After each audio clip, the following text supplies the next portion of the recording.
명확하기 됐습니다. 때문에. 예, 그리고 과거 이제 이 국회가 헌법재판관을 추천할 때 이 소수파가 반대하면 인선이 불가능하도록 제도를 바꿔야 한다 이렇게 주장하신 적이 있죠.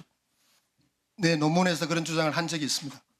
그럼 지금 국회 운영을 보실 때 헌법학자로서 제가 여쭙습니다.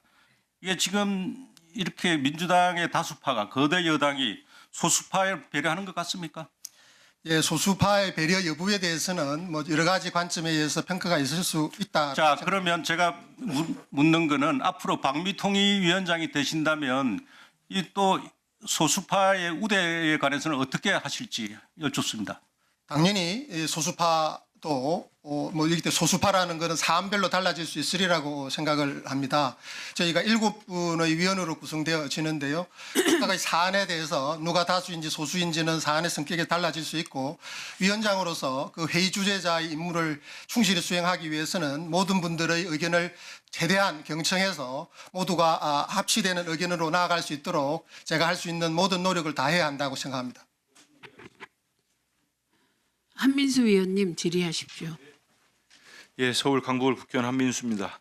후보자님 뭐 아시는 것처럼 지난 9월 27일 방송미디어통신위원 설치법이 국회 통과하면서 이번 새로 출범한 방미통위가 이제 방송미디어 분야의 규제와 진흥의 업무를 모두 총괄하게 되면서 온전한 정책 컨트롤 다워가 되었다는 평가가 나오고 있습니다. 이제 우리 후보자께서 초대위원장이 되시면 방송 미디어 정책의 컨트롤 타워로서 어떤 역할을 중점적으로 수행하실 생각이십니까? 예, 말씀드린 것처럼 미디어 통합 환경에서 미디어 통합법제로 나아가기 위해서는 아직도 많은 지난한 과제가 남겨져 있다고 생각을 합니다. 제 개인적인 판단으로는 그 첫걸음이 떼어진 것이고 네. 앞으로 우리 국회에서 그 미디어 통합법제를 충실히 좀 완결하는 방향으로 마련을 해 주셔야 한다라고 생각을 합니다. 예, 또 더 나아가서 네. 송구합니다마는 저 위원회 구성이 아직도 되고 있지 않기 때문에 이것부터 구성을 해 주셔야 저희가 법상 주어진 역할들을 수행할 수 알겠습니다. 있다는 점을 말씀을 드립니다. 예, PPT 한번 보시면요. 근데 지금 이제 말씀하셨고 지난 이제 12일에 우리 대통령님께서 방미통위 보고를 받으셨습니다. 보면은 이제 방미통위가 보고한 이 자료를 봐도 이 생태계 위기에 직면해 있다 이런 표현이 돼 있습니다. 후보자께서도 지금 이 위기 상황에 대해서는 공감을 하고 계시는 거죠? 네, 공감하고 있습니다. 다음 보시면 이게 지난해 4월이죠. 지난 4월 방통위가 발간한 방송시장 경쟁 상황 평가 보고서라는 걸 냈습니다.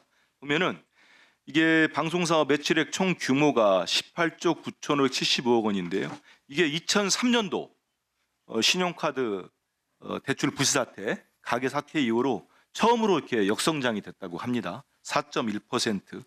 말 그대로 정말 위기 상황이다. 이런 말씀을 드립니다.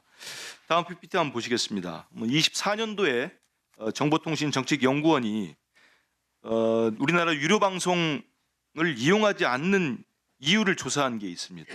보면은요, OTT를 이용해서가 압도적으로 높습니다. 36.8%인데 지금 우리 후보자님은 이 유료 방송하고 OTT하고 이 규제 체계에 대해서 어떻게 되고 있는지 알고 계십니까 혹시?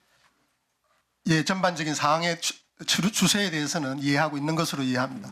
이게 보면요, 유료 방송하고 OTT 사업자 간 규제가 사실상 역차별 수준이라고 볼 수가 있습니다. 네, 유료 방송 사업자는 사업권 획득을 위해서 재승인 제어가 절차를 밟아야 되는데요. OTT는 신고만 거치면 사업이 가능한 상황입니다. 다시 말해서 진입 규제에서 불평등이 존재하는 상황인 거죠. 이 외에도 여기 보시면 알겠습니다. 유료 방송사 같은 경우 일간 신문의 지분 제한, 외국인 지분 제한, 시장 점유율 제한 등 이 OTT하고 비교하면은 상당한 역차별이 존재한다고 볼 수 있습니다. 이런 상황에 대해서 규제 개선의 필요성이 나오고 있는데요. 후보자님. 예, 말씀 위해서 미디어 환경 생태계에 시대한 변화가 있습니다. 이 변화에 발맞추어서 규제도 변화되어져야 한다라고 생각을 합니다. 유료 방송이나 OTT 간에 있을 수 있는 역차별 문제나 이런 부분들은 저도 잘 인식을 하고 있고 소유 제한이나 여러 가지 방송으로서 책임성을 강화하기 위한 여러 가지 제안들 중에서 OTT 간 역차별을 받는 부분들에 대해서는 알겠습니다. 적극적으로 개선을 해 나가야 한다고 생각하고 있습니다. 예. 후보자님 말씀대로 뭐 여러 가지 현안이 있겠습니다만은 이 부분에 대해서도 좀 중점적으로 좀 관심을 가져주시고 예, 미디어 환경의 발전을 위해서 꼭 해야 될 과제라고 생각을 하고 있습니다. 그렇습니다.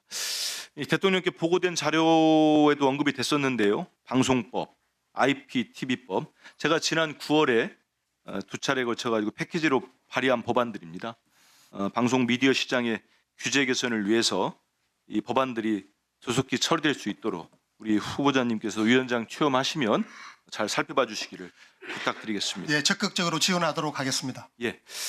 이제 그 좀 말씀 이제 다음 보면요. 이제 보면은 이제 규제 기관에서 이제 진흥 업무가 추가됐다고 아까 말씀드리지 않았습니까?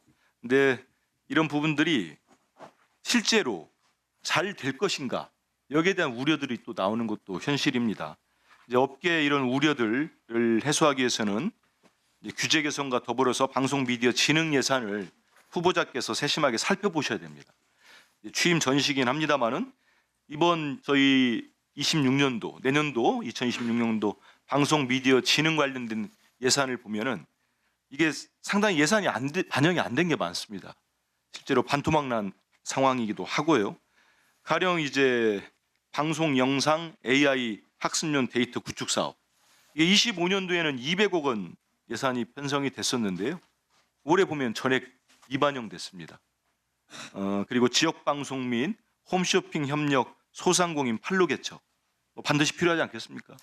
정부 지원으로 이제 지역 소상공인과 중소기업 상품 연계를 해서 지역 경제를 활성화하겠다 이런 사업이거든요. 이번에 또 예산 과정에서 제대로 반영이 되지 않았습니다. 이 정부에서도 반영되지 않은 예산을 우리 국회에서 신규로 편성하기에는 사실 어렵습니다. 많이 어려운 점이 있기 때문에 제가 앞서서 두 번째 질의 시작할 때 컨트롤 타워 역할을 해주셔야 된다 이런 말씀한 것처럼 이제 방송 미디어 정책 컨트롤 타워로 취임을 하시게 되면은 진흥 관련된 예산 이 부분에 대해서 좀 힘써야 될 거라고 봅니다. 여기에 대한 좀 생각을 말씀해 주십시오. 예, 그 한민수 의원님의 이 분야에 대한 전문성과 탁견이 잘 드러나 있는 것이라고 생각을 합니다. 이 부분에 대해서 아마도 저희가 방미통일가 정상화되지 못한 관계로 이 부분들을 챙길 수 있는 동력이 좀 확보되지 못해서 이런 결과가 빚어지지 않았나 개인적으로 생각을 하고 많이 아쉽습니다. 지금이라도 제가 취임을 하게 된다면 이 부분에 대해서 뭐 추경의 방법이나 다양한 어떤 기회가 생길 때 이 부분이 반영되도록 최선을 다해서 노력을 하고 재정당국에도 저희 상황을 잘 설명드리도록 하겠습니다. 예, 적극적으로 해주시고요. 필요하면은 국회에도 같이 의논해 주시면 좋겠습니다. 예, 감사합니다. 노력하겠습니다. 예. 예, 박충건 의원님 질의하십시오. 예, 후보자님. 지금의 후보자님은 더불어민주당이 정권을 잡자마자 임기가 보장이 돼 있던 이진숙 전 방통위원장을 법 바꿔서 방통위를 없애버렸기 때문에 지금 이 자리에 있는 겁니다. 그렇죠? 오늘 후보자님은 헌법학자시라 그런지 오늘 이렇게 답변하시는 걸 좀 보니까 헌법과 법률에 따라 이런 말을 많이 쓰시더라고요. 거의 그런 말밖에 안 들리는데 어떻습니까? 후보자님 보시기에 이게 헌법적 원리에 맞습니까? 간단하게 답하세요. 예, 헌법과 법률에 따라서 하는 게 모든 법치 행정의 기본이라고 알겠습니다. 생각을 하고 예, 있습니다. 헌법과 법률에 따라. 자, 그러면 만일 헌법재판소에서 효력정지 가처분이 인용이 되게 되면 사퇴하시겠어요? 예, 저희 위헌 거치에 판결과 대해서, 관계없이 사퇴하실 겁니까? 예, 저희 거치에 대해서 가정을 해서 말씀을 드리는 것은 적절하지 않다고 생각합니다. 예, 헌법과 법률에 따라라는 말씀을 자주 하시는데 그 모범을 보여야 되지 않겠습니까? 헌법학자로서 모범도 본인께서 모범을 못 보이시면서 무슨 누구를 가르칠 자격이 된다라고 생각하십니까? 솔선수범하도록 하겠습니다. 알겠습니다. 전임 이진숙 위원장은 이제 인사청문회에서 내구조까지 지적을 당했습니다. 그리고 방미통일법 시행으로 해임된 지 이틀 뒤에는 탄핵돼서 직무가 정지됐을 때에 어떤 유튜브에 출연해서 했던 발언의 문제돼 갖고 국가공무원법 위반과 공직선거법 위반 혐의로 추석 바로 전날 전 국민이 보는 앞에서 수갑까지 채워지는 그런 일을 당했습니다. 헌법학자로서 보시기에 이런 조치가 정당하다고 생각하십니까? 예, 저는 아직 그 공직 후보자의 지위에 있고 공직자로서는 헌법과 법률에 따라 헌법학자로서 여쭤보는 겁니다. 예, 후보자도 같은 일 당해도 괜찮겠습니까? 헌법과 법률에 어긋나는 일을 하면 충분히 당할 수 있다라고 저는 생각을 하고 알겠습니다. 자, 잘 지켜보겠습니다. 그리고 자, 또 한 가지 묻겠습니다. 북한은 대한민국의 주적입니까? 간단하게 예, 아니요, 동의한다, 아니다 이렇게 한번 답해 보십시오. 북한은 헌법재판소와 외부의 판례에 의하면 헌법적으로 이중적 지위를 가지고 있습니다. 예, 반국가 단체적 지위와 남북 교류를 아니 위한 이게 협력 당사자의 지위를 가지고 있습니다. 길게 대답할 얘기입니까? 왜 이 이재명 정부의 공직 후보자들, 이 인사들은 왜 이렇게 북한이 주적이냐 아니냐, 동의하냐 아니냐 하는 말에 이렇게 분명하게 답을 못 합니까? 헌법과 법률에 하나같이. 따른 판단을 말씀드리고 있습니다. 네? 그게 그렇게 어렵습니까? 우리 대한민국을 지난 수십 년 동안 대한민국의 안보를 위협하고 대한민국 국민들의 생명과 안전을 위협하는 북한 정권이 주적이라고 말하는 것이 그렇게 어려워요? 예? 김일성 추종 세력인 경기동부 연합과 연계 의혹이 있다고 하는 김현지 부속실장이 뭐 지침이라도 주었습니까? 그렇게 답하라고? 이건 너무 나간 거예요. 예. 아니요. 들어보십시오. 방금 전 질문은 너무 자. 나간 겁니다. 자, 방해하지 마십시오. 방해하지 마십시오. 이거 세워요. 예. 이렇게 김현지 부속실장 얘기만 나오면 왜 이렇게 김현지가 문제가 아니고 똑바로 그러면은 북한이 주적인지 아닌지 이것도 바로 답을 못 합니까? 분명하게. 자, 그러면은 후보자님 국가보안법 폐지에 대해서 어떻게 생각하십니까? 찬성입니까? 반대입니까? 국가헌법상 우리 자유민주적 기본질서에서 보장하는 표현의 자유를 과도하게 제한하는 부분이 있다라고 제가 줄곧 이야기해 왔습니다. 지난번 민주노총 주요 간부들이 민주노총 간첩단 적발된 사건 아십니까? 우리 대한민국에서 간첩들이 활개치고 있는데 제주도, 창원, 청주 수많은 간첩단들이 적발됐습니다. 그런데도 표현의 자유? 표현의 자유는 이렇게 표현의 자유를 중요시한다고 하면 지금 온라인 입투막법, 정보통신망 개정법 이거 민주당에서 올리고 있는데 이것도 국민들의 표현의 자유를 과도하게 침해할 수 있다고 하는데 후보자님 임명되시면 대통령에게 거부권 행사하라고 요청하시겠습니까? 표현의 자유와 공공의 이익은 조화를 이루어야 한다고 생각을 합니다. 그게 자유민주적 기본질서의 핵심. 이렇게 가치입니다. 어떤 질문 하나 이렇게 명확하게 답변을 못 하십니까? 예? 명확하게 후보자님. 답변하려고 노력하고 있습니다. 방미통일은 국가 권력으로부터 독립적 운영을 해야 된다고 되어 있습니다. 이것을 통해서 방송, 미디어, 통신의 자유와 공익성을 보장해야 된다. 이것이 방미통일법에 나와 있는 기본 원칙입니다. 제1조에 나와 있어요. 알고 계십니까? 예, 제가 지켜야 할 직분이라고 제가 생각합니다. 이런 질문들을 하는 이유는 그동안에 후보자가 여러 칼럼과 학술 논문들을 통해서 밝혀온 인식이 너무나도 이 국민들 여론에서 나오는 얘기입니다. 너무나도 편향이 됐다. 우리 편만 선이고 상대는 악이다라고 하는 극도의 이분법적인 흑백 논리를 가진 사람이다. 이런 우려가 있는데 오늘 제가 지금 답변들을 들어보니까 뭐 하나 정확하게 답변하는 게 없고 이재명 정부의 비판이 될 만한 얘기는 다 피해가려고 하고 뭐 할 말이 없으면 헌법과 법률에 따라서 이렇게밖에 대답을 못 하시는데 지금 제가 지금 보기에는 그 후보자님이 지금까지 역대 최악이라고 평가됐던 한상혁 전 방통위원장보다 더 심각한 것 같아요. 이진숙 방통위원장 인사청문회에서 내구조가 이상하다라는 얘기가 들었습니다. 제가 이 얘기까지 정말 돌려드리고 싶다는 말을 하고 싶은데 그것까지는 참겠습니다. 자, 그러면 지난 5월에 경향신문에 칼럼을 냈습니다. 이거 PPT 한번 보여주세요. 이재명 대통령 선거법 위반 사건에 대해서 대법원이 유죄 취지 파기환송을 했을 때 후보자가 말했습니다. 말 몇 마디 논란을 이유로 유력 후보자의 자격을 박탈하는 오만한 결정이다. 대법원의 결정을 그렇게 비판을 했어요.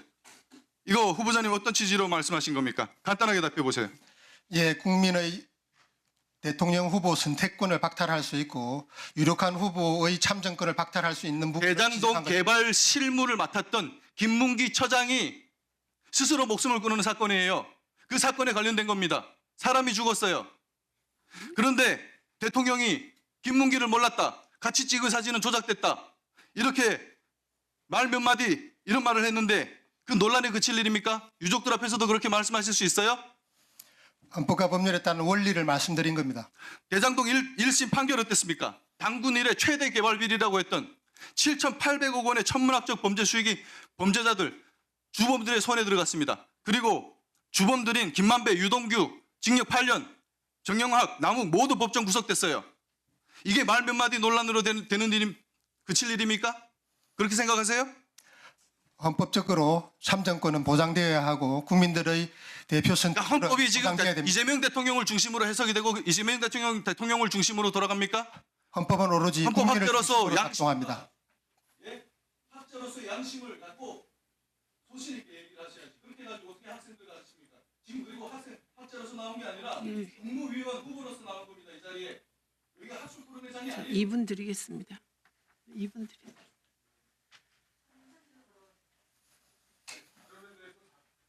반박하시려면 본인 질의 질의 시간에 시간에 하세요. 하십시오. 자, 2분 드리겠습니다. 질의 시간에 하세요. 왜 자꾸 남의 질의에 대해서 반박을 하세요? 아니요, 반박 안 해요. 반박할지 어쩔지 제 머릿속에 들어오셨어요, 박충건 의원? 이게 들어보세요. 의사진행 발언 신청해서 하는 거예요. 그렇게 지레짐작하지 마시고요. 인사청문회의 본래의 취지와 목적에 부합하는 청문회가 되었으면 하는 바람으로 의사진행 발언을 했습니다. 저희가 이전에 이진숙 위원장에 대한 인사청문회를 4월 했던 것은 처음부터 3일 하겠다고 시작한 게 아니고요. 1일 하다가 새로운 그 의혹 제기가 됐습니다. 대전 MBC 사장 재임 시절에 빵, 와인, 주유소 등 포함해서 불법한 행위가 드러났고 그리고 숱한 제보가 왔습니다. 의원실로 오고 그래서 이틀로 연장했고 그 과정에서 3일까지 하는 그런 희대의 저희도 청문회 역사상 최초로 이진숙 위원장을 3일에 하는 걸로 진행이 됐고요.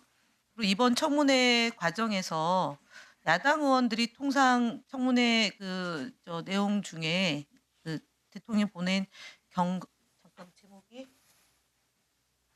저희 국회에 보낸 자료에 문제가 있거나 그러면은 단독이나 이런 형태로 폭로도 하고 의혹 제기도 했는데 사실은 이번 김종철 방미통일 위원장에 대한 의혹 제기는 사실은 거의 없었고요. 보기에 따라서 관점과 철학의 차이에 의한 문제 제기만 있었던 걸로 알고 있습니다. 그래서 위원장님께서 과도하게 지적되는 부분에 대해서는 회의가 원만히 될 수 있도록 운영의 묘를 좀 살렸으면 좋겠고요. 네. 그리고 사실에 부합하지 않은 내용을 지속적으로 반복하는 부분에 대해서도 물론 본인의 질의 시간이기 때문에 그것을 놓고 문제 제기는 하지는 않겠지만 저희가 간사와의 이번 인사청문회 때 시간과 내용에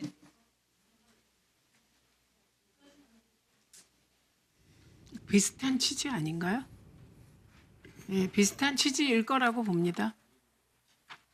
그거 어떻게 아세요? 이건 간사에게 드는 겁니다. 왜냐하면 최영두 간사님도 의사진행 발언 신청하면 드립니다. 예, 예. 이상희 의원님 질의하십시오. 양당 간사께서 전체적인 의사 진행에 대한 의견이 있을 때는 시간 드립니다. 예. 이상희 의원님. 오전 내내 질의를 들어봤습니다마는 우리 후보자님께서는 폴리페스가 많네요. 참 잘 빠져나가시고 지금 본 청문회 자리는 우리 후보자님께서 그동안 지식으로 습득하신 법의 논거라든가 법에 대한 이론이라든가 이런 거 듣는 시간 아닙니다.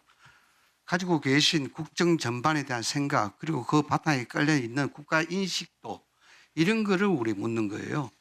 헌법과 법률에 따라서 자꾸 이야기하신다 그러는데 그만큼 참 야무지게 빠져나간 사람 처음 봤습니다. 폴리페스 맞네.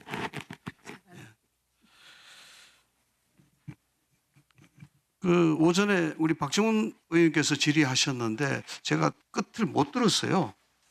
통진당 해산과 관련해서 여러 가지 이야기를 하셨는데 이 보니까 우리 후보자께서는 정무직으로 행정부의 일을 하시는 겁니다. 그죠?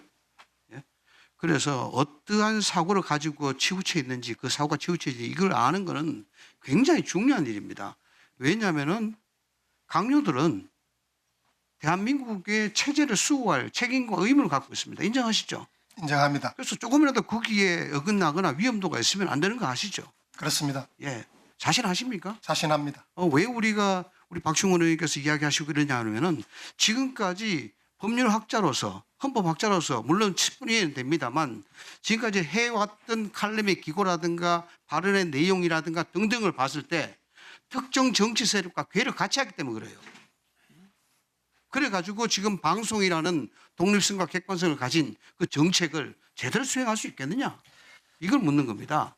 의원님께서 제가 답변하실 기회를 주시면 잠시만요. 제가 이야기하고 질문을 더 답안할 때 하세요. 예, 잠깐만요. 그 후보자께서는요, 하실 말씀이 있으시더라도 우리 위원님의 질의를 충분히 들으시고요. 혹시 위원님 질의 시간이 끝났는데 뭐 답변하실 말이 있으면 저에게 신청하시면 드리겠습니다. 네, 다시. 예, 주의하겠습니다.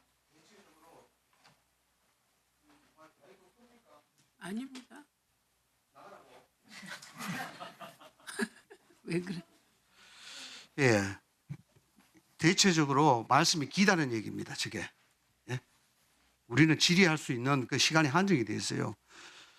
보니까 이 통진당 위원정방 해산 심판 때 유신 독재 시절에도 함부로 인용되지 않았던 독일의 제도를 이용 뚜렷하게 민주적 기본 질서 위배했다는 내용이 확정되지 않은 사안을 제소했다. 이 10월 유신과 동일선상에 올려놨어요. 짧게 좀 대답해 주겠습니까? 왜 이렇습니까? 10월 유신은 우리 헌법 체제에서 통일체 국민회의라는 주권 행사 기관을 헌법화한 독재 헌법입니다.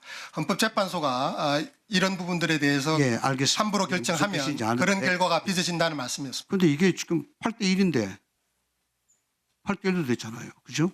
그럼 8명은 완전히 아닌 사람이 되는데 그렇지 않습니다. 8대 1로 다수 의견, 소수 의견은 나누어지지만 그 법리의 타당성 어찌됐거나 그 의견에는 지금도 동의하지 않으십니까? 저는 1인 소수 의견이 아까 말씀드린 대로 탁월한 의견이라고 생각을 하고 있습니다. 그러니까 통진당 해산이 잘못됐다 이렇게 생각하시네요? 해산 절차가 문제가 많다라는 절차든 결과가 자칫 잘못됐다고 이야기하는 거 아닙니까?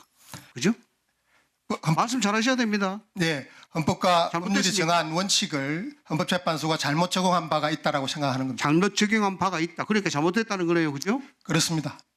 참 8대 1에 헌법재판소가 여기에 해산 결정을 내리는 사안 자체를 우리 뭐 헌법학자이긴 하나 그 소수 의견이 잘 됐기 때문에 거기에 대한 지지를 하겠다. 이게 지금 방통위원장으로서 할 수 있겠습니까? 그건 학자적 소신으로서 말씀드리는 것이고 학자적 소신 좀 변동하셔야죠. 학자적으로 봤을 때하고 정부의 일을 했는 거 행정하고는 다른데. 앞으로 행정을 할 부분에 있어서는 그 점에 있어서 상황을 제가 상황을 보여서 말씀드리는 변신하시겠다. 헌법과 법률에 따라서 또 헌법과 법률 하도록 하겠습니다. 정확하게 하셔야죠. 정확하게. 국가보안법 최근에 발의된 거 아시죠? 국가보안법 폐지 발언 발의. 언론을 통해서 본 적이 있습니다. 뭐 어떻게 생각하십니까? 의원들께서 발의하실 수 있는 사안이라 생각하고 있습니다. 그리고 그렇죠. 이 기회에 위헌적 요소가 좀 해소되었으면 하는 그 위헌적 생각을 요소가 뭡니까? 예, 계속 말씀드리지만 7조 1항 등 아, 과도하게 표현의 자유를 제한하는 부분들은 과도하게 표현의 자유를 제한했다고요? 예, 그 참 희한해. 그 표현의 자유를 이상하게 갖다 대십니다. 자, 한 번 더 묻겠습니다. 표현의 자유. 그렇게 생각하시면은 정보통신법도 안 돼야지. 그렇지 않나요? 표현의 그것도 자유를 다르게 적용하시는 제시하는 게 아니고 자, 다시 한번 묻겠습니다. 표현의 자유가 국가적 이익과 공공의 이익을 넘었습니까? 이 교량을 해야 될 사안입니다. 이 균형을 해야 된다고요? 이 교량입니다. 밸런싱을 해야 한다는 말씀. 밸런스, 균형을 잡고 가야 된다. 그렇습니다. 그게 다 빠져나가기 좋은 얘기예요. 제가 그 소신을 묻는 겁니다. 헌법재판소의 법리입니다. 자, 그러면은 반국가 단체 찬양 고무 불고지죄 이게 제일 최초의 국가보안법 문제인데 이게 표현의 자유를 과도하게 침해한다. 그러면 어떻게 해야 될까요? 예, 그를 단체법 어떻게 잡을까? 예, 명확성을 더 강화하고 너무 과도하게 표현의 자유를 제한할 수 있는 범위들을 제거해야 한다고 생각합니다. 이게 90년대부터 합헌 결정이 난 거예요. 그죠? 맞습니다. 제가 그 북한의 위원 결정에 대해서 자, 북한이 한국인 의견을 제출했 이 국가보안법을 폐지시킬 만큼의 적대적 자세에서 전환이 됐습니까? 그렇게 보십니까? 그렇게 보지 않는 요소가 있다고 생각합니다. 그렇지 안 본다니까 요소가 있지 않다고 보는 겁니까? 예, 북한에 대해서는 저는 왜냐하면요 국가보안법 폐지를 하려고 그러면 첫째 북한이 적대적 자세를 우리한테 어떻게 변화를 시켜가느냐 전환하고 이걸 봐야 되는 거 아닙니까? 국가보안법의 개선점이 있다라는 것과 북한 체제의 위협이 없다라는 것은 다릅니다. 저도 북한 체제는 여전히 위협적인 존재라고 생각을 합니다. 저절로 위협적인 졌던데요. 이게 형법상 지금 다른 걸로 할 수 있다 이렇게 지금 이야기하시는 거죠? 그렇습니다. 예. 헌법에 이게 그 내란죄 아닙니까? 헌법에 적용시킬 수 있는 것은 어떤 의미신지 제가 잘 이해를 못하겠습니다. 아니 지금 국가보안법이라 그러면은 이 예를 들어서 간첩죄 이런 것들을 해야 되는데 이거 폐지하게 되면 형법으로 다른 걸 할 수 있다는 얘기 아니십니까? 일반 형법을 통해서 북한 체제 위협에 대한 대응은 충분하다라고 생각을 하고 있습니다. 그게 안 되던데요? 예, 그런 부분들과 관련되어져서 안 국가보안법 되잖아요. 안 되는 거 아시면서 왜 그러세요? 예. 참. 북한 사이트 접근 가능법 발의된 거 아십니까? 북한 사이트 접근 가능법 예, 뭐 제가 익숙하지 못한 부분. 공부 좀 하셔야 되겠어요. 예. 예. 이것도 발의됐어요. 이렇게 되면 북한 문화가 우리나라에 들어올 수 있는 거예요. 이러면 체제수 할 수 있겠습니까? 체제 수에는 다양한 의견이 있으리라 생각합니다. 의원님 무슨 법이요? 법 이름을 정확히 못 들었습니다.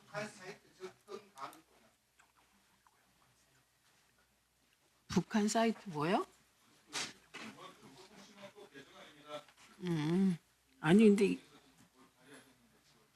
뭐 모를 수 있지 뭘 그러세요?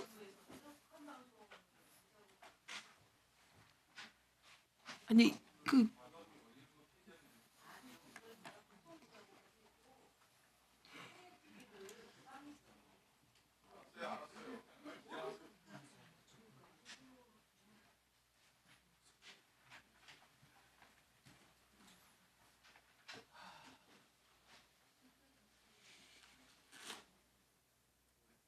네.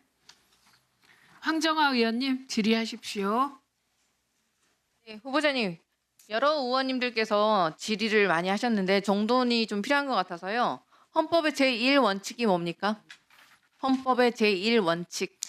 예, 우리 헌법은 제1조에서 뭐 민주공화국을 표방을 하고 있고요. 제10조에서 개인이 가진 불가침 및 기본적 인권을 보장하는 것을 최고의 가치로 삼고 있습니다. 네. 첫 번째 원칙이라고 한다면 모든 권력은 국민으로 나온다는 거 아니겠습니까? 맞습니다. 1조 2항에 있는 사항입니다. 네, 국민 주권 원칙이죠. 이재명 대통령의 대법원 파기환송 선고 속도가 평균 사건의 3배였다고 합니다. 그렇죠? 35일 미만 소요된 사건 중에서 파기환송된 사건은 이재명 대통령 공직선거법 사건뿐이었다고 하는데요. 맞습니까?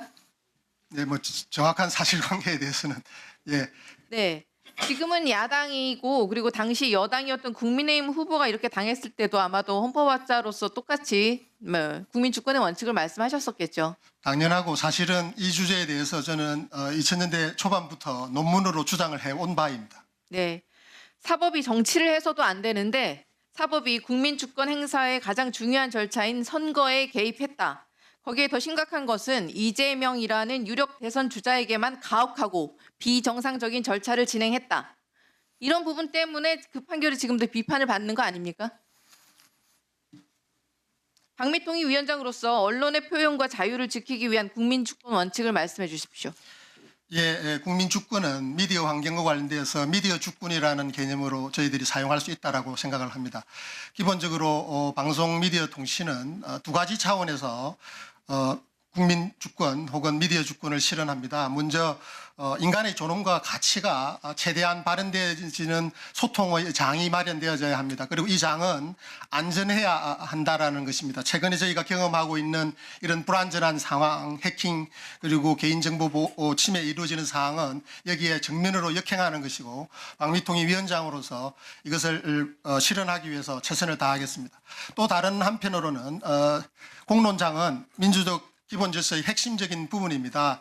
국민들의 자유로운 정치적 의사가 소통되어져야 하고 이것들을 저해하는 과도한 행정 규제들이나 내용 심의 등은 지양되어야 합니다. 우리 제도에서 그런 부분들을 통제해야 합니다. 다만 또 거꾸로 허위 조작 정보들이 남발되어 가지고 이 공론장을 오염시키는 것에 대해서는 국가가 행정 질서를 바로잡기 위해서 적극적인 노력을 해야 한다라고 생각을 합니다.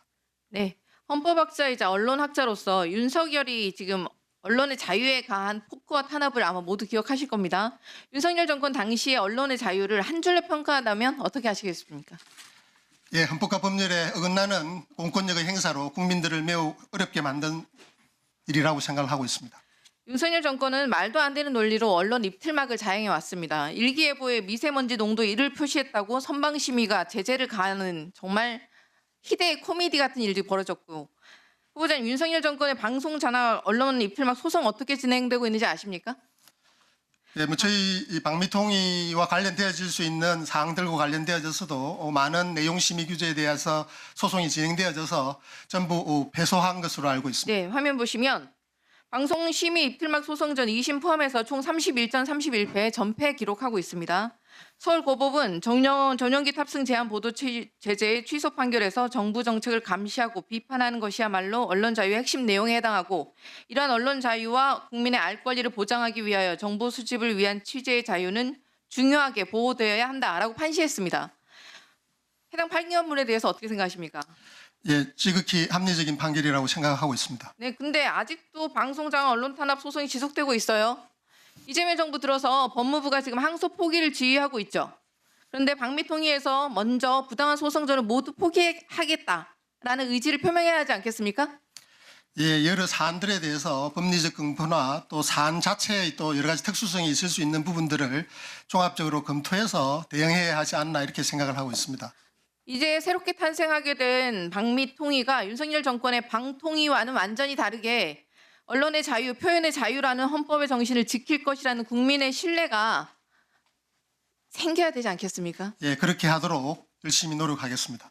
최근 법원에서 취소 판결 난 YTN 민영화 건도 마찬가지인데요. 김건희의 분노가 YTN을 팔아치우겠다는 의혹, 그리고 정부가 권력을 휘두르어서 강제로 매각하게 했다는 사실, 방통위가 졸속 심사를 통해서 공영방송을 민영화했다는 책임 모두 다 회피할 수 없을 것입니다. 헌법이 보장하는 방송의 자유, 그리고 방통위를 합의제 행정기관으로 설치해서 방송의 자유와 공공성, 독립성을 보장하고자 하는 입법 취지를 종합해 고려해야 한다. 제적위원이 2인뿐이라면 서로 다른 의견의 교환은 가능하다 할지라도 1인이 반대하면 의결이 불가능해 다수결의 원리가 사실상 작동되기 어렵다. 의결의 절차적 위법이 있다. 너무 명쾌하죠. 법원의 YTN 매각 취소 판결문인데 이 판결문에 대해서 어떻게 생각하십니까?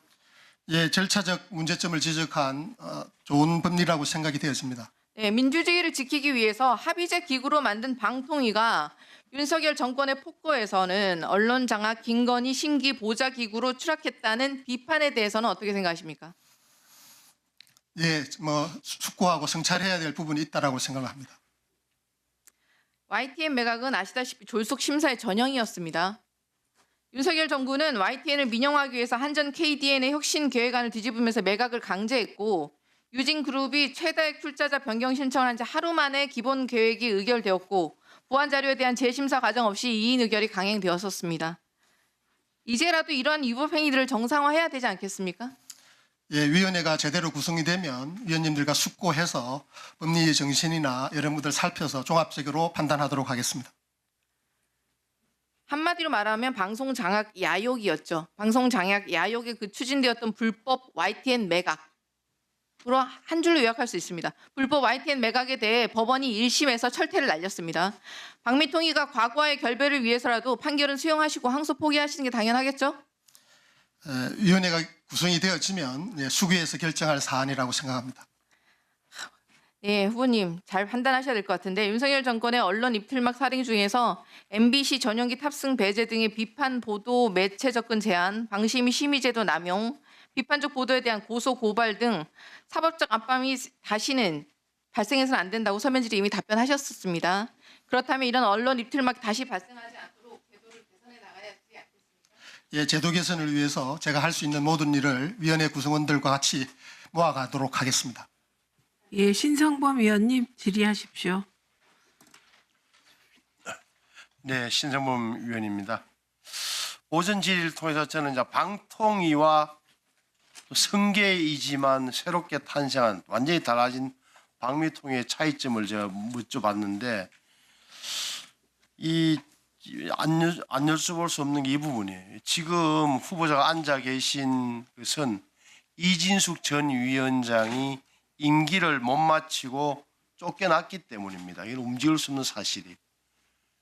지금 방미통의 설치법이 통과되는 과정에서 아시는 대로 다른 방통위 직원들은 다 방미통위로 승계하지만 정무직 공무원은 제외한다라는 그 조항 때문에 내년 8월까지 임기가 돼 있던 이진숙 씨가 방통위원장을 그만두게 됐고 그 자리로 어떻게 보면 이제 김종실 후보자가 오게 됐다는 사실은 뭐 변할 수 없는 사실이. 그리고 그 지난번에 이진숙 전 위원장은 사흘 청문회를 했어요. 이틀간 하다가 여야 합의가 이틀간 하다가 빵과 카드와 법인카드 새벽에 얼마 뭐 이런 논쟁이 계속되면서 사흘간 진행했던 사실은 또 움직일 수 없는 과거의 사실입니다. 그래서 제가 여쭤보는 거예요. 지금 헌법소원이 제기된 상태인데 부치고로 정무직 공무원을 제외하라는 조치가 평등권과 공무다인권, 행복추구권을 침해로 헌법소원이 제기된 상태인데 헌법학자로서는 어떻게 봐요? 의견이 없습니까?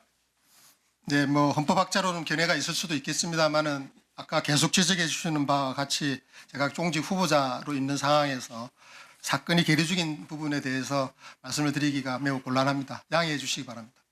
그리고 지금 그럼 여당에서 좀 일방적으로 추진하려고 언론에 많이 나오는 내란 전담 재판부 법 왜곡죄 신설을 놓고는 아마 법학자들 간에도 또 판사들 사이에서도 설왕설래가 많은데 헌법학자로서 내란 전담 재판부 법 왜곡죄 신설에 대해서는 어떻게 평가하고 있습니까?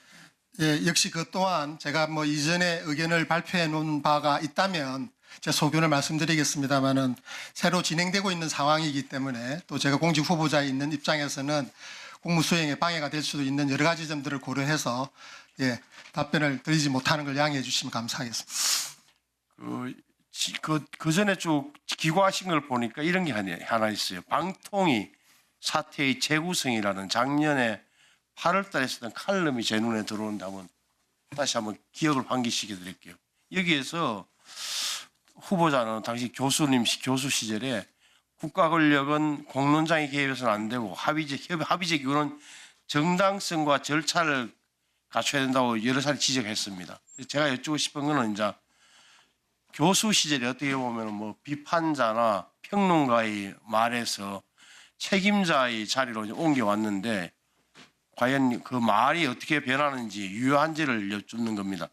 지금 바뀐 우리 방미통위 입장에서 보면 7명이 위원으로 구성되잖아요. 그러니까 지금 위원 후보와 또 유신한 변호사를 포함해서 대통령 지명목 2분은 결정이 되셨고 여당목 2분과 야당목 5명이 안 돼 있잖아요. 그러면은 지금 규정을 보면 7인이 완벽하게 되면 4명이 오면 되는 거죠. 4명이 의결정족수, 의사정족수죠.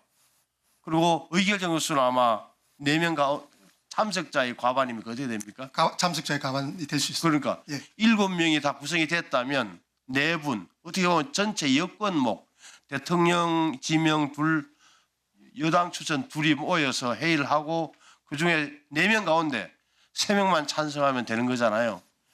근데 만약에 지금 제가 만일에 야당 추천이 지연되면 당분간은 4명이 될 거 아니에요. 여당이 지면 그러면 4명으로 회의를 진행하실 겁니까? 지금 생각은? 뭐 가정을 두고 말씀드린 건 적절하지 않아 보입니다. 저는 방미통위가 산적한 어떤 현안을 고려하셔서 국회에서 현명하게 위원회 구성을 서둘러 주실 것이라고 믿고 있습니다.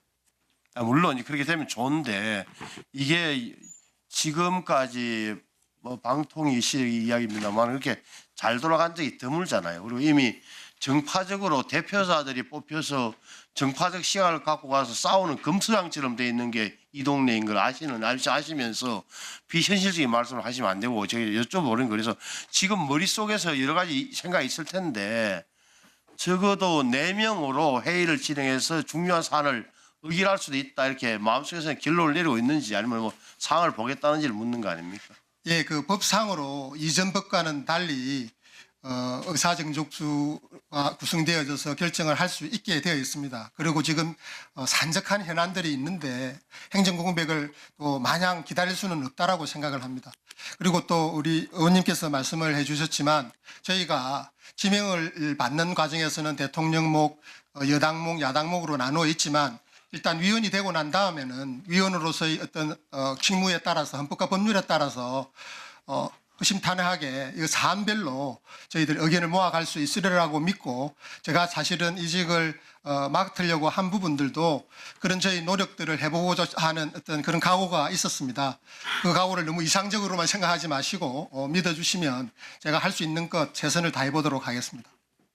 논리적으로 숫자적으로 보면 4명이 모여서 뭐 해서 뭐 3명이 찬성하면 뚝딱 해치우면 뭐 문제는 없죠. 하지만 그게 예를 들어서 교수실에 주장했던 합의제 기구의 정신과 맞느냐는 문제를 내 던지는 거고. 예, 상황별로 맞지 않을 수도 있는 것이고 그런 상황들이 오지 않도록 상황을 만들어 주시고 또 그런 상황이 오더라도 제가 헌법학자로서의 양심에 비추어서 헌법과 법률에 따라서 그래서 이 자리를 빌어서 여당 지금 민주당 더불어민주당이나 야당 우리 국민의힘을 향해서 적어도 앞에 제가 이야기했잖아요. 법학자와 변호사 어떻게 보면 출신만 민변수석 이렇게 두 분이 돼 계신데 정치권에 대해서 어떤 분들 좀 추천해 달라는 요구는 아마 뭐 절차적으로 필요는 아니지만 위원장하고 수석으로서 이야기를 하지만 어떤 분들 추천해 달라고 요청하시고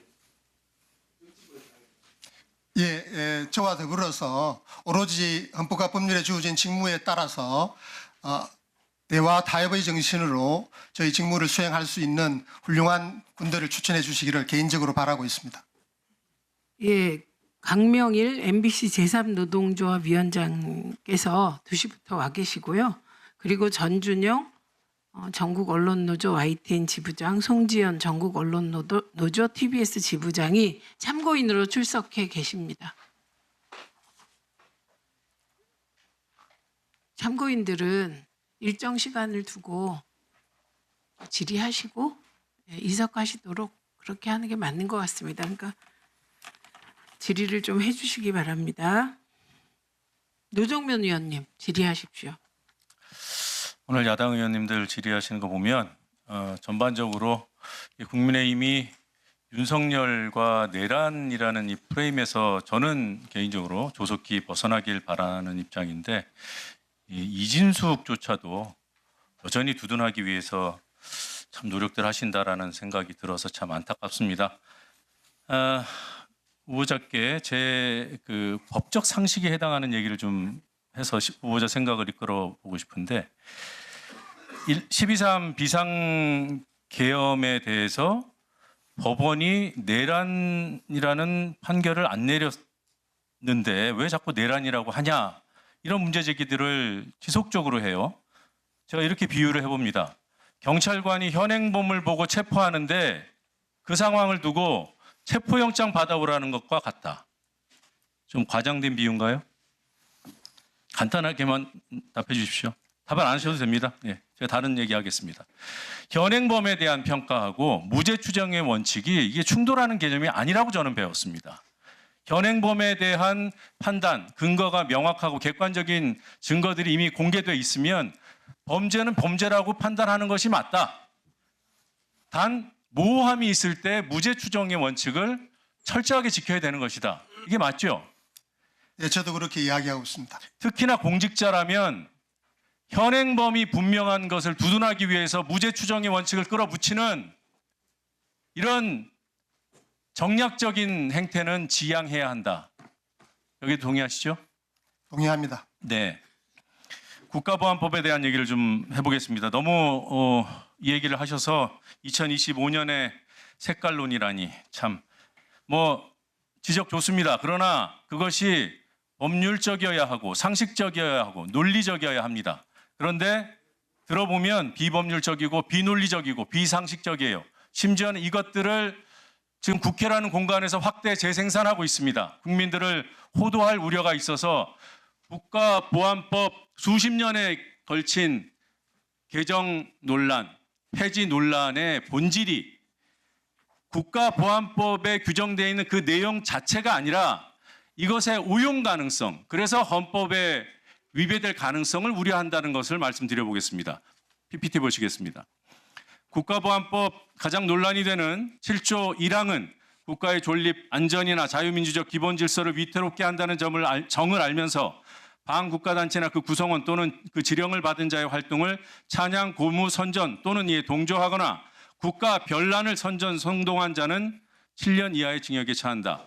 이 7년 이하의 징역에 처한다는 이 벌금형도 없는 이 매우 강한 징역형을 규정하고 있는 이 앞에 있는 것들, 뭐 이 형벌의 그 정도와 무관하게 이 내용에 동의 안 하실 대한민국 국민이 어디 있습니까? 문제는 자유민주적 기본 질서를 위태롭게 한다는 이 주관적인 판단을 권력이 할까봐 그게 두려운 거죠. 그렇죠? 네, 그렇습니다. 반국가 단체가 북한입니까? 북한으로 한정됩니까? 그렇지 한정되지 않죠? 않습니다. 그리고 찬양 고무도 모호한데 동조는 어떻게 입증합니까? 이런 모호함에 대해서 법에 문제가 있다고 지적하는 것을 이 문헌의 내용에 반대하는 것으로 호도하는 것, 이거야말로 정략이에요. 그리고 국가 변란, 우리가 요즘에 1년 넘게 우리 국민 전체가 시달리고 있는 이 내란이 국가 변란에 해당합니까? 안 합니까? 국가 변란에 해당합니다. 네. 급문란 행위입니다. 다음 주 보겠습니다. 국가보안법 제2조 1항 반국가단체를 규정하고 있어요. 아까 7조 1항에서 반국가단체 동조하면은 처벌받도록 되어 있습니다. 반국가단체를 규정하는 것이 매우 위험할 수 있다고 주장하는 거예요.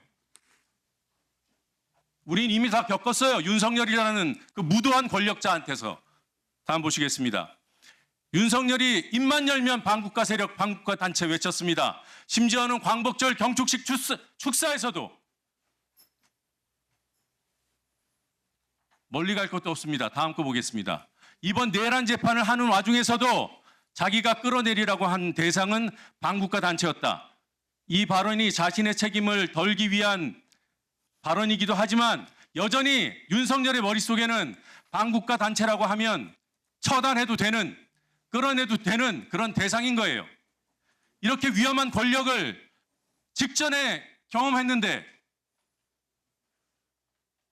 다음 보시겠습니다. 다시 7조 1항으로 돌아옵니다. 12.3 내란, 12.3 비상계엄은 저 조항에 해당하나 안 하나? 자, 우리 국민의힘 의원들이 얘기하는 내란 1심 판결에서 본안 판결이 나오면 그때 어떻게 하실 겁니까? 내란이 자유민주적 기본 질서를 위태롭게 한다는데 이견이 있을 수 있습니까?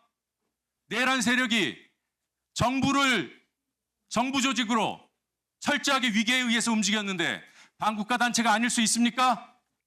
그 내란이 국가 변란이 아닐 수 있습니까? 그럼에도 불구하고 여전히 윤 어게인을 외치는 사람들이 동조하는 게 아니겠습니까? 그 사람들 다 국가보안법으로 처벌해야 합니까? 왜 법률적이고 학술적인 논쟁을 정략적으로 호도해서 인사검증, 인사청문회를 하는 이 마당으로 끌고 들어오는 색깔론을 여전히 펼칩니까? 이 시대착오, 이게 감당이 되겠습니까? 지금 국민 눈높이에?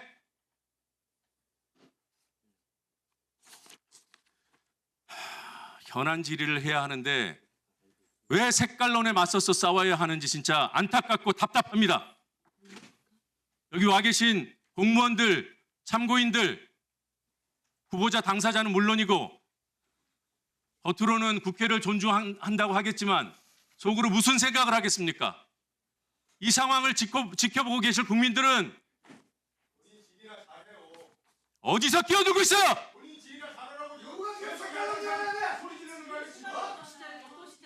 당신이나 잘해.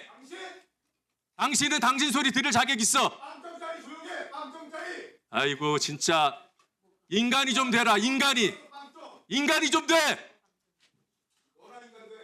아니 저런 저 여기서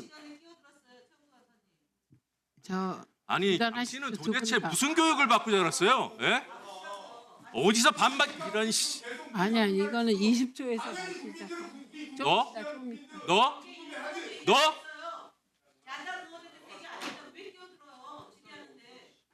아니 저런 반사님 아니 질의에 대해서는 자기 질의 시간에 얘기하자며 저 본인 입으로 한 얘기 아니에요? 앞뒤라 맞추세요 앞뒤라. 아이고 진짜 아유 인생이 불쌍하다 진짜 아유.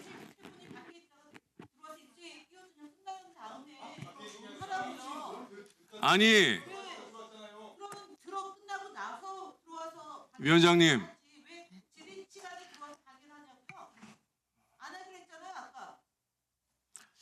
저런 수준을 우리 국회가 용인해야 됩니까? 아니 방해하지 말라면서 방해하는 건 뭐예요 도대체? 아니 지금 방해했잖아요. 그 계속 반복돼도 돼요? 네? 그 옆에 계신 분부터 자제시키세요.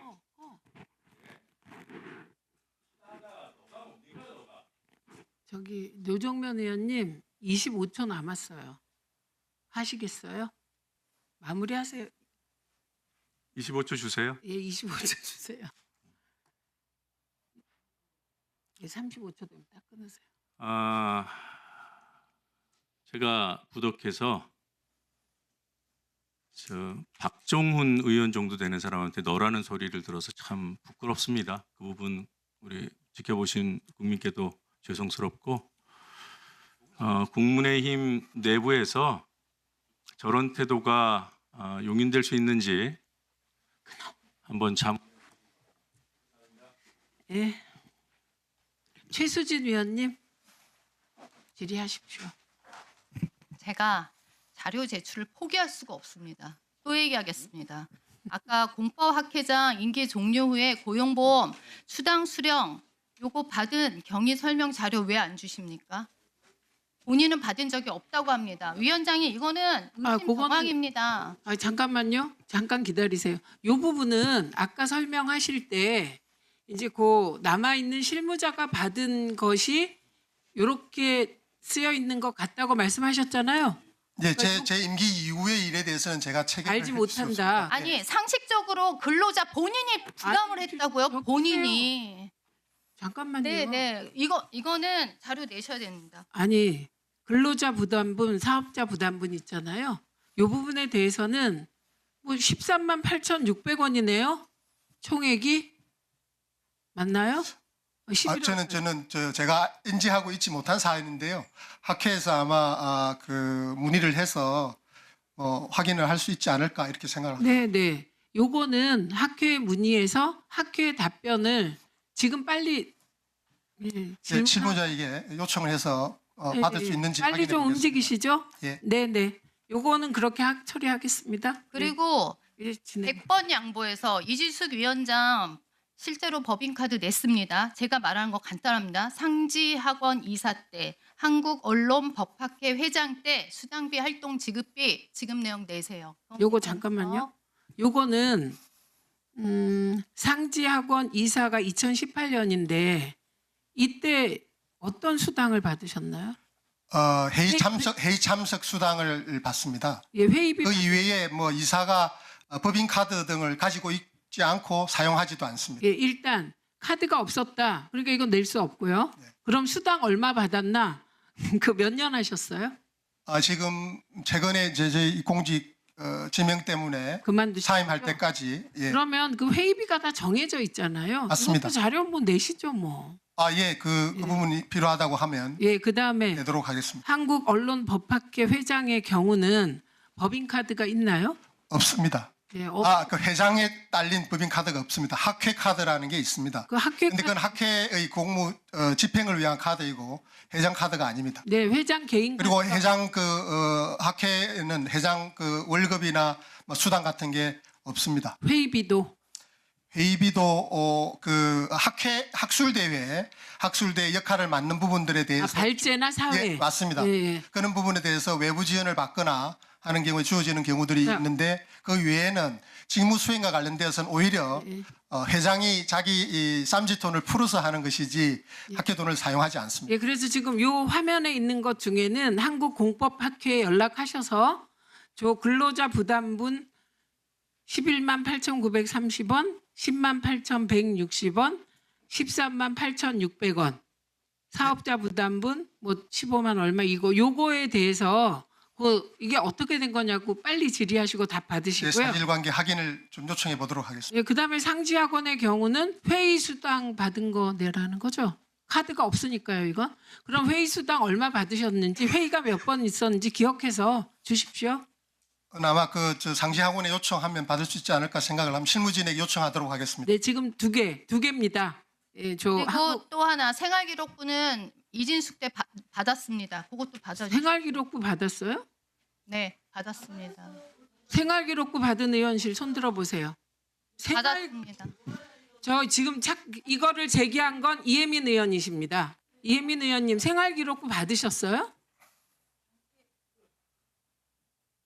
당시에 전 의원실로 생활기록부는 다 제공이 됐고요. 그것은 본인이 동의를 했기 때문에 제출을 생활기록부를 아니요, 자녀 거. 아니요, 본인 거 달라는 얘기입니다. 아니, 지금 배우자와 자녀가 문제인 거예요. 아니요, 저 본인 거 달라고 한 겁니다. 그 부분. 본인 동의하시면 받는 거고 이건 동의 안 하면 못 받는 거예요. 그러니까 그거는 본인의 그거는 동의를 뭐- 통해서 받을 수 있습니다. 저는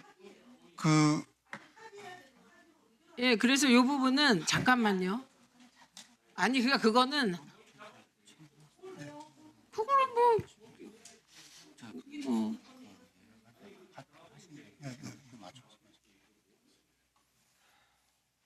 왜 이게 일단 자녀분하고 배우자에 대해서는 생활기록부를 저희 요청하지 않습니다. 그런데 본인 생활기록부가 왔다. 본인 거. 예, 본인 거 왔는데 이거는 본인이 동의해야 가능하니 이 부분은 양당 간사가 일단 협의하셔야 돼요. 예, 협의하십시오. 아니, 본인 동의 여부도 공개적으로 묻지 않겠습니다. 예, 협의하셔서 아닙니다. 예, 본인 협의하시고요. 두 분이 간사님 협의하세요. 그다음에 제가 의구심이 네, 있으면 하세요. 하라고 얘기하셔서 제가 요거 질의하겠습니다. 지난 2016년도에 여의도 삼행 아파트로 전입 신고하셨죠? 이건 하셨습니다. 당시 시세가 한 7억 원 정도 했던 걸로 알고 있습니다. 근데 지금 현재 삼익 아파트 시세가 약 34억 원 정도 하더라고요. 맞습니까? 예, 시세에 대해서는 정확하지 않지만 예, 그러면 제가 궁금한 게 있습니다. 이게 본인 소유 맞습니까? 저희 배우자 공동 소유입니다. 그래서 지금 신탁에 맡겨놓은 것에서 저희가 정확히 알질 못해서 질의를 드리는 겁니다. 공동 소유이십니까? 그렇습니다. 그리고 지금 현재 전세 7억 원으로 전세 거기 주고 본인은 지금 고양시 덕양구에 거주하고 계십니다. 맞지요? 맞습니다. 지금 김 후보자의 장남에서 얼마 전에 결혼을 했고 청년 안심주택에 들어간 걸로 알고 있습니다. 맞습니까? 맞습니다. 그런데 여기에서 보면 1억 원가량이 됩니다. 그러면 지금 이거에 대한 1억 원에 대한 자금 출처를 알고 싶습니다. 이게 불법 증여인지 정식 증여를 했는지 그거에 대한 자료가 저는 궁금합니다. 예, 그 부분에 관해서 말씀을 드리면 자녀가 결혼을 해서 그 말씀하신 대로 그 신혼 부부에게 아니 1억 원이 궁금하다고요. 예, 그것은 저희 며느리가 그 임대주택에 결부되어 있는 대출을 받아서 알겠습니다. 했습니다. 그런 예. 겁니다. 제가 궁금했던 사항들이 그런 거였기 때문에 자료 요청을 했던 겁니다. 그래서 가족에 대한 소득 자료나 과세 자료, 뭐 증여세 뭐 했으면 그 납부 자료를 달라는 겁니다. 그래서 하여튼 지금 말씀하신 대로 그럼 됐죠. 1억 원에 대한 자료 그거는 받을 수 있는 거죠. 무슨 자료를요? 지금 제가 1억 원 그 임대 주택을 들어갔습니다. 아니 들었는데요. 거기서 무슨 자료를 받으신? 1억 원에 대한 증빙 자료요. 며느리가 지금 융자 그러니까 며느리가 했던 누가 했던 증빙 자료. 아니 며느리가 했던 거 아들이 했던은 굉장히 차이가 나는 거라 지금 말씀하는 거죠. 근데 지금 며느리가 했다는 것 자체도 지금 우리가 못 믿을 수가 믿겠다? 있습니까? 네. 아니 저는 의구심을 얘기하는 겁니다. 얘기하면 요청할 수 있는 어떻게- 거고요. 위원장이 그렇게 얘기하셨습니다. 이거 어떻게 잠깐만요 세우고. 아 이건 자료 이거 세우고. 지금까지 자료 요구했습니다. 그냥 안 주셔도 됩니다. 그냥 하겠습니다. 됐습니다.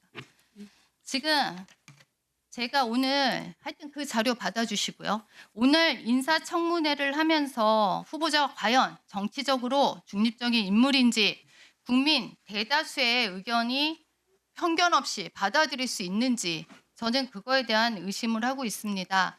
다행히도 인사 말씀에서 그 얘기하셨습니다. 공정한 질서의 조정자가 되겠다. 그렇죠. 당연히 해야 된다고 생각합니다. 근데 앞으로 어떻게 하실지 모르겠지만 지난 5년 동안 58건에 달하는 컬럼을 작성하셨습니다. 근데 그 내용을 보면 뭐 헌법 학자로서 충분히 얘기할 수 있는 이야기입니다. 근데 어떻게 민주당에 대한 비판은 단 한 건도 없는지 그렇게 더불어민주당이 완벽하게 일을 했을까? 윤 정부가 잘했다는 얘기 아닙니다. 그런데 지난 정부에만 그렇게 올인할 수 있었다. 저는 그거에 대해서 편향적이 될 수밖에 없다. 이런 생각을 하고 있습니다. 뭐 예를 들어서 자료 보시면 지난번에 선거법 위반해서 대법원에서 파기환송을 했을 때조차도 대통령 앞에요. 선출권마저 박탈될 수 있는 헌정사상 유례 없는 상황이라고 표현을 하셨습니다. 대통령 선출권마저 박탈할 수 있는 헌정사상 유례 없는 상황을 만든 거는 이재명 후보였습니다. 이게 대법원의 문제입니까? 어떻게 헌법학자로서 이런 말을 하죠? 참정권만 중요합니까? 국민 입장에서 법을 어긴 사람이 대통령이 되고 그거에 대해서 참정권이 국민을 보호한다. 너무 궤변이라고 생각하지 않습니까? 저는 상식적으로 지금 질의하는 겁니다. 누가 봐도 이거는 문제죠. 대법원의 판결에 대해서 뭐 존중할 수도 있고 안 할 수도 있고 본인의 의견을 얘기할 수 있지만 그거에 대해서 이런 식으로 뭐 과업이 차질을 빚고 있다는 등 이런 식의 하고 더 안타깝다 못해 분노가 치민다고 하셨습니다. 그래서 저는 이거에 대해서 편협한 사고를 가지고 있다고 생각합니다. 뭐 하실 얘기 없으십니까? 빠른 기회를 주십니까? 짧게 얘기하십시오. 어차피 예, 시간이 헌법적 원리에 따라서 참정권은 양보할 수 없는 국민이 수천만 명의 참정권이 걸려 있는 사안입니다. 이것을 뭐 말 한마디를 가지고 국민들이 스스로 결정할 수 있는 것을 법원에서 결정을 함부로 하겠다라는 것은 매우 위험한 반민주 공화적 발상이라는 점을 지적한 것입니다. 아까도 말 한마디 계속 얘기하셨습니다. 아까 우리 의원들이 계속 지적한 그 말 한마디가 사람을 죽였습니다. 그리고 본 적이 없다고 합니다. 그것이 선거법상 얼마나 큰 사건인지 모르십니까? 그것을 국민들이 판단하게 하라는 겁니다. 몇 명의 그러면 법관들이 지금 판단하게 대법원이 왜 해서는 안 되는 있고 겁니다. 지금 1, 2, 3심을 왜 합니까? 그리고 2심에서의 결과가 적합했다고 생각하는 사람도 있겠지만 아니라고 생각하는 국민도 반이나 됩니다. 그렇게 본인의 생각을 가지고 하는 거에 대해서 더구나 헌법학자가 대법원의 판결에 대해서 저렇게 말하는 것에서 참을 수가 없습니다. 더 넘겨보실래요? 심지어는 거짓말쟁이 후보라고 하더라도 그보다 더한 거짓말쟁이보다 낫다는 판단에서 투표할 수 있다. 이거는 아니죠. 거짓말하면 안 되죠. 대통령은 정직하고 공정하고 바라야 된다는 게 우리 국민들의 정서입니다. 어떻게 이런 얘기를 하십니까? 이게 매우 합리적인 정상적입니까? 선거권에 관한 원리입니다. 합리적인 생각이라고 생각하시는 것이 합리적이지 않다는 것입니다. 제가 생각하기에는. 국민들이 판단하시리라 믿습니다.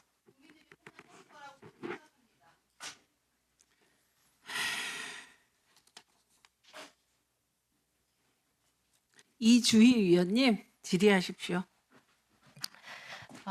네, 저희 좀 질의를 좀 하기에 앞서서 아까 존경하는 박충건 의원님께서 국가보안법 사건에 대한 언급을 좀 하셨는데 아까 그 제주 거주자 얘기를 좀 하셨어요. 그 질의를 하시기 전에 팩트 체크를 좀 정확히 하셨어야 될 것 같습니다. 그 3명 중 관련자 3명 중 지금 2명이 1심부터 무죄, 1명은 2심부터 지금 무죄 판결이 났어요. 그리고 국정원에서는 이 부분에 대해서 개인적으로 사과 연락도 했다고 합니다. 이렇게 늦게 정의가 실현되었다고 해서 이분들의 피해 어떻게 할 것입니까? 팩트 체크 좀 정확하게 확인하고 얘기하셨으면 좋겠고요. 그리고 적어도 그 팩트 체크가 확인되지 않은 의혹에 대해서는 이 중요한 자리에서는 끼어들지 마세요. 자, 지금 잠깐 세워주세요. 있습니다. 지금 이주희 의원 질의 시간입니다. 귀한 제 질의 시간을 10초 있다가 더 드릴게요. 줄여가면서 팩트 체크를 국민들께 정확하게 드리는 것입니다. 예, 이에 대해서 우리 그 제주 도민일보에서 기사가 하나 났는데요. 그 제주 도민들 이제 단체들께서 이런 입장을 냈어요. 대한민국 조작 간첩 사건 109건 중 약 34%인 37건이 제주 출신일 정도로 제주는 조작 간첩 사건으로 많은 고통을 받아왔다. 최근 재심을 통해 많은 이들이 무죄 선고를 받고 있으나 그들은 간첩 혐의로 기소되고 유죄 판결을 내려 지옥까지 가는 고통을 안겼던 법원, 검찰, 경찰, 당사자 누구도 사실상 책임지지 않고 있다. 지금 실상이 이렇습니다. 예, 이 정도로 이 부분에 대해서는 좀 가름하고요. 예, 현안들 좀 후보자님 확인할게요. 지금 최근에 정보통신보안 분야 문제 심각한 거 알고 계시죠? 아까도 질의가 나왔었는데요. 지난 7월에는 그 SKT 침해 사고 민관 합동 조사 결과가 나왔어요. 이 결과에 따라 과기정통부가 계약상 안전한 통신 서비스 제공 의무 위반이라면서 그 SKT에게 이용자 전체를 대상으로 해서 위약금 면제하라고 했는데 이거 알고 계시나요? 예, 뭐 기본적으로 인지하고 있습니다. 예, 즉 그 후보자께서도 안전한 통신 서비스 제공 의무가 통신 사업자와 이용자 간 계약에서 핵심 의무라고 보시죠? 그렇습니다. 안전한 통신 미디어 환경 질서 윤립이 국가기관이 해야 할 주요한 임무라고 생각합니다. 예, 그리고 최근 KT 사태에서도 사실상 지금 유사한 상황이 벌어지고 있거든요. 아직 최종 결과는 아니고 중간 조사 결과긴 하지만 펜도셀 관리, 인증서 운영, 내부망 접속 통제 뭐 등등 그리고 대응 과정까지 봤을 때 보안관리상 취약점 아주 극명하게 지금 드러나고 있지 않습니까? 그래서 현재까지 확인된 중간 조사 결과만 보더라도 역시 똑같이 그 안전한 통신 서비스 제공 의무 위반한 것으로 평가할 수 있지 않을까 싶은데 어떠세요? 예단할 수는 없고 사실 조사가 진행되고 그것들에 대해서 보고가 이루어지고 위원회가 구성이 되어지면 그런 부분들을 해서 저희들이 이용자 보호를 위해서 할 수 있는 일을 찾아보겠습니다. 네, 이미 많은 사실관계들이 저는 드러났다고 보고요. 그래서 최근에 국가입법조사처에서도 KT 침해 사고 역시 SKT 사례와 유사한 판단할 수 있다. 이렇게 입장을 내기도 했습니다. 예, 이 부분 한번 확인해 보시고요. 한번 좀 넘겨주시겠어요?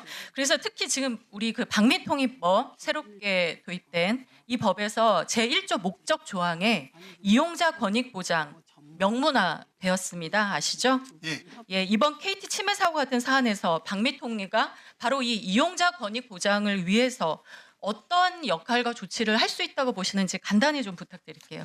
뭐 그 이용자 보호가 사후 관리 등에서 어떻게 침해될 수 있는지 사실 보안 인프라 관련되어서는 과기부가 그다음에 뭐 그 개인정보고 등에 관해서는 개보위 등이 관련되어지는 것이고 저희는 이용자 보호, 뭐 약관 관리 등과 관련되어져서 할 수 있는 조치들을 준비를 하고 있는 것으로 알고 있습니다. 예, 그리고 후보자님 그 인앱 결제 사안 좀 알고 계실까요? 그렇습니다. 저는 그 우리 후보자님께서 위원장으로 임명이 되신다면 해결해야 될 가장 정말 최우선 정책적 과제 중에 하나가 이 문제라고 생각을 하거든요. 올해 그 10월 6일 여기 슬라이드 보시면 미국 연방대법원에서 구글의 인앱 결제 수수료 강제를 금지하는 즉 기존 제재 판결을 유지했다는 그 사실 알고 계시죠? 네, 언론 보도를 들은 것 같습니다. 예, 그런데 우리나라에서 여전히 이 구글과 애플이 최대 30% 수수료 유지하고 있거든요. 전 세계 최초로 인앱 결제 방지법까지 통과시켰지만 전혀 지금 실효성이 없는 상황입니다. 이 부분에서 정말 우리 방매통위가 해야 될 또 역할이 있지 않을까 싶은데요. 이런 부당한 경제적인 피해에 초래한 이 사안에 대해서 구글과 애플 인앱 결제 과징금 부과 신속히 의결할 의향 있으십니까? 예, 위원회가 구성이 되어지면 사안을 면밀히 검토해서 소비자 이용자 보호를 위해서 최선을 다하겠습니다. 예, 그리고 후보자님 그 단통법 폐지 후에 통신 시장에 대해서 방매통위 차원의 점검 대응 방안 혹시 보고 받으셨을까요? 뭐 보고받을 위치가 있지는 않고 네. 그런 일들이 진행되고 있다라는 사실은 알고 있습니다.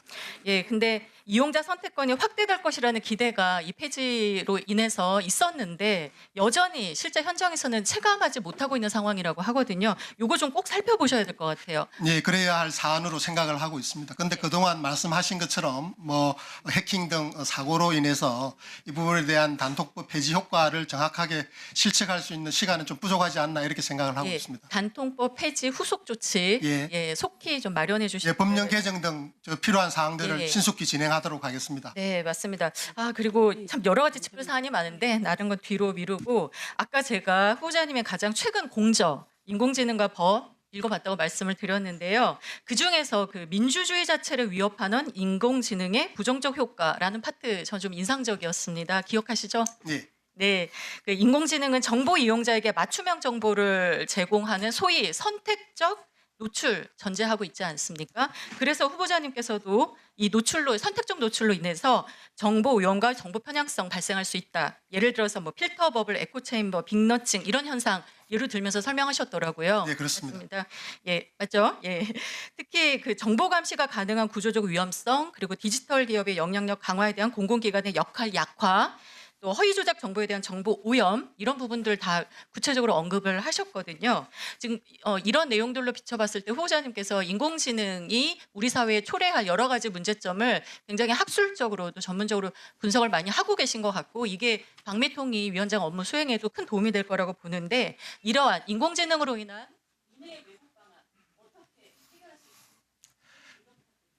예, 기본적으로 인공지능은 우리에게 많은 기회를 창출하는 효과가 있는 반면에 조금 전에 말씀해 주신 것처럼 미디어 주권을 위협할 수도 있고 민주주의 공론장을 위협할 수도 있습니다. 그래서 인공지능을 통한 뭐 허위조작 정보의 유포라거나 이런 부분들에 대한 관심이 필요하고요. 그것들 규제하기 위한 여러 가지 장치들이 필요하고 최근에 허위조작 정보를 근절하기 위한 여러 가지 입법적 조치들은 시적절한 부분이 있다라고 생각을 합니다. 네, 이정원 의원님 질의하십시오. 네, 서울 광진구가 국회의원 이정원입니다. 김종철 후보자님, 유튜브나 소셜 미디어를 통해서 동영상 콘텐츠 가끔 보십니까? 개인적으로 좀 잘 이용하지 않는 편입니다. 네. 그런데 뭐 굳이 꼭 내가 봐야 되겠다라는 생각을 하고 보지 않더라도 뭐 소셜 미디어 같은데 자료나 이런 것들을 검색하거나 뭐 관련 콘텐츠들을 보다가 동영상들을 보게 되는 경우가 많이 있습니다. 접한 경우가 있습니다. 그렇죠. 네, 제가 세 가지 영상을 좀 보여드릴 텐데 이 공통점이 있습니다. 한번 좀 공통점이 뭘까 살펴보시기 바랍니다. 함께 보시죠. 아저씨, 복도에서 담배를 피면 안 되시죠? 내 집 앞에서 핀다는데 왜 임마? 기본 예의죠, 이건. 어린 놈 새끼가 말싸가지 없게 죽을래 임마? 아버님 손 내리세요. 뭘 손내려? 내 맘만 알아. 내가 누군지 알아. 마지막 경고입니다. 이 새끼가 내가 전직 검사야. 뒤집어줄까? 됐습니다. 선배 누워. 움직이지 마. 어머니 제가 몸이 좀 불편한데 안 드시죠? 아니 젊은 아가씨가 무슨 몸이 불편하다 그래? 내가 얼마 전에 다리 수술해서 앉아서 가야 하구만. 여기 임산부석이에요. 내가 그걸 몰라? 오면 비켜주면 되지. 근데 아가씨 임산부 맞아? 너 대원이고 학생이지? 학생이 담배를 피면 안 되지, 얼른 꺼. 무슨 상관인데요? 지금 바디캠에 다 찍혀서 증거로 남아. 바디캠? 지금 몰카 찍었어요? 미쳤네. 아니 경찰이 몰카 찍고 다니? 변태 새끼네 진짜. 네, 이런 영상들이 많이 돌아다닙니다. 과연 저걸 뭐 누가 찍었을까? 지하철이나 또 아파트 복도 이런 데서 말이죠. 그냥 뭐 요즘에 뭐 휴대전화를 통해서 이 동영상 많이 찍을 수 있으니까 누군가 찍었겠지 이런 생각을 하고 저도 보긴 합니다만 혹시 공통점 발견하셨습니까? 제가 자주 보지도 않다 보니까 공통점을 의안이 벙벙해가지고. 네. 뭐 실제 인물을 인터뷰한 것 같기도 하고요. 또 경찰의 바디캠으로 촬영된 영상 같기도 합니다. 근데 이게 모두 AI로 만들어진 가짜 영상입니다. 정말 실제 같지 않습니까? 깜짝 놀랄 만하죠.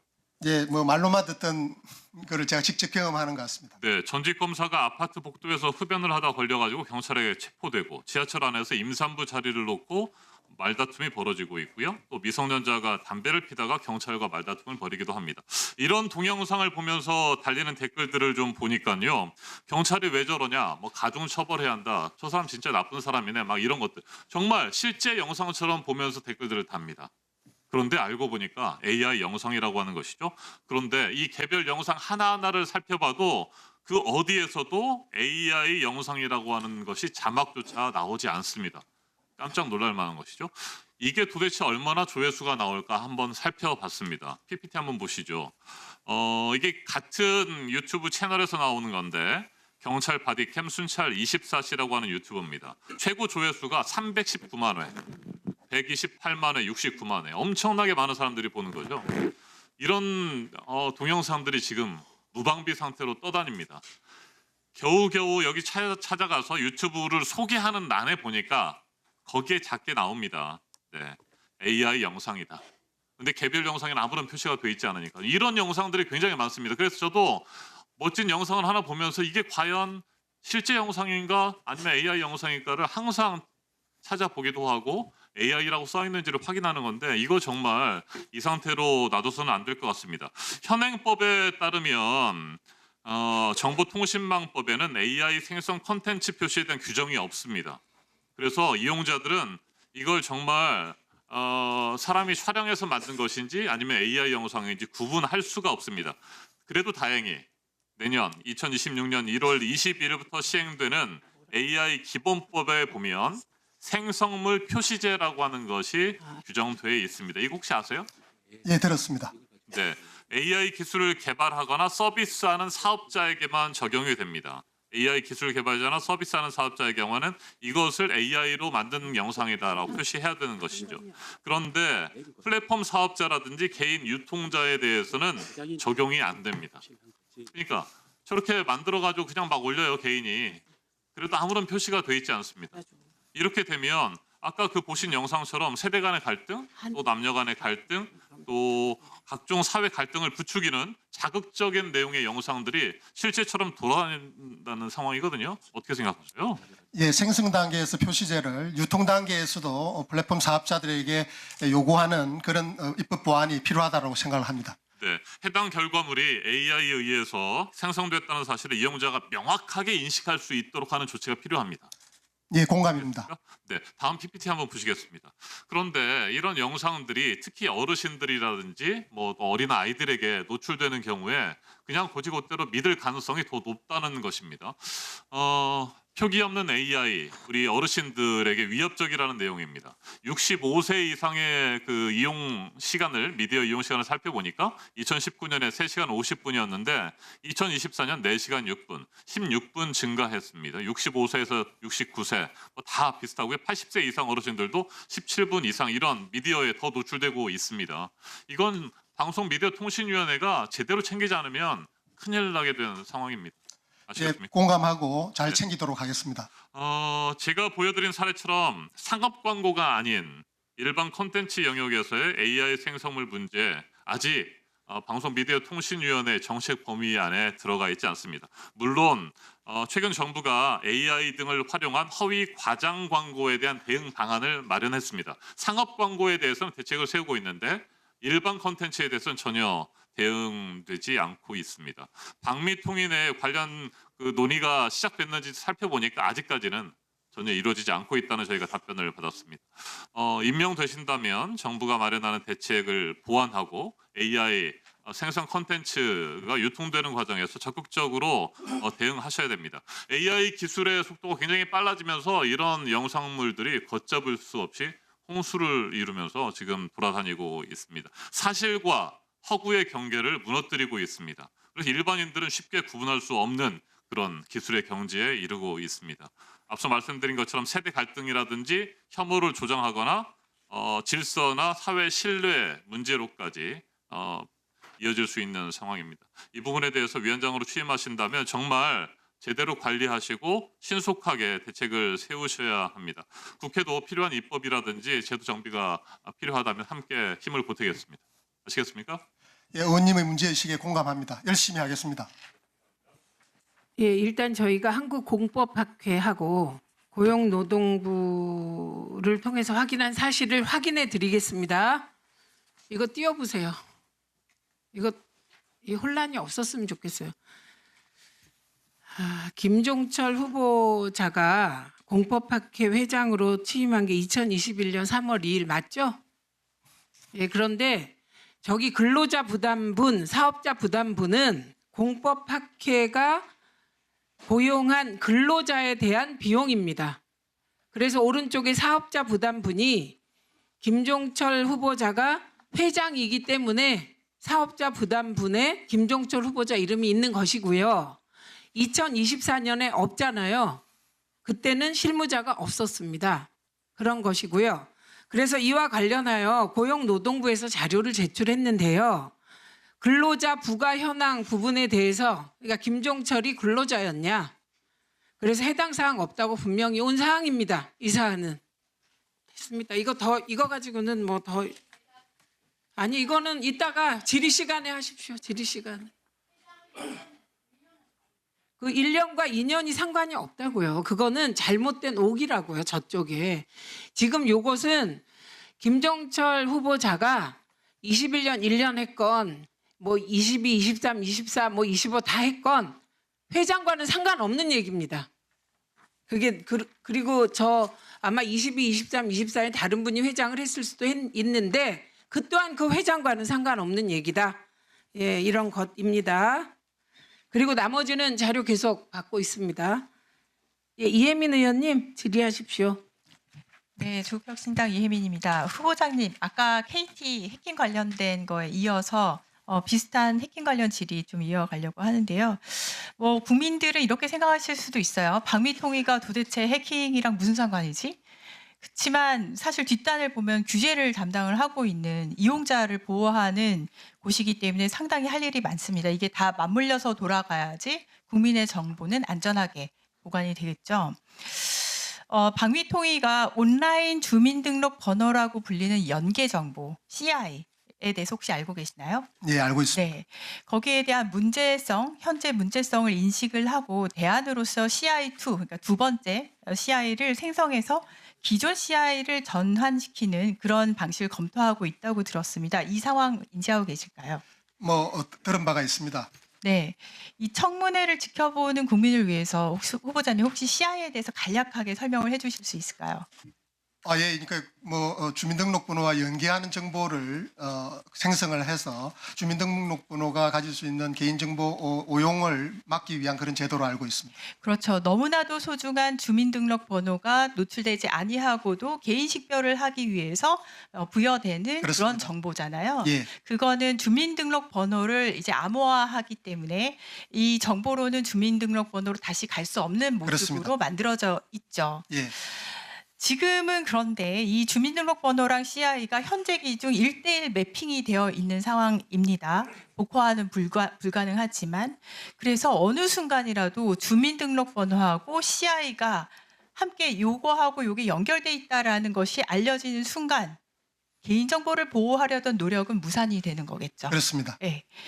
그래서 첫 번째는 이 정보는 주민등록번호랑 함께 보관을 하다가 해킹을 당하면 큰 문제니까 분리 보관을 하는 것이 안전하겠죠. 네, 그렇습니다. 두 번째는 이 정보는 지금 주민등록번호와 현재 1:1 매핑을 해놓은 상황이라서 주기적으로 이걸 업데이트하고 기존 번호를 폐기하고 관리를 해줘야 그냥 이거 자체가 서로 주민등록번호처럼 사용되는 문제를 방지할 수 있겠죠. 그래서 첫 번째부터 봅시다. 후보자님, 올해 8월 달에 롯데카드에서 해킹 사태가 벌어졌습니다. 당시에 297만 명의 연계 정보 일명 CI 값이 유출됐는데 주민등록번호랑 같이 유출이 됐습니다. 그래서 현재 방미통위가 이 부분에 대해서 연계 정보의 안전한 관리 및 분리 보관 여부를 긴급 점검 중이에요. 관련법이 있습니다. 정보통신망법으로 분리 보관 의무화 부분이 있는데요. 롯데카드 케이스를 이제는 점검을 한 다음에 뭐라고 할 수 있는 근거법일 텐데 이건 인지하고 계실까요? 네, 그런 제도가 있는 것으로 알고 있는 것 같습니다. 이건 언제부터 시행이 됩니까?